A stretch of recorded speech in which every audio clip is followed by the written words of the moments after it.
mag-isa. Bitbit ang pangarap para sa dalawang anak niya. Isang ilaw sa dilim, isang pusong matatag. Kahit pagod sa buhay, hindi kailanman sumukot, umurong ang lakas.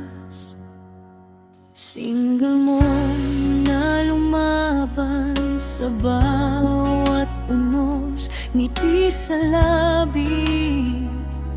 Kahit puso'y may galos, sa bawat sakripisyo, pag-ibig ang puhunan para sa kinabukasan ng kaniyang mga mahal.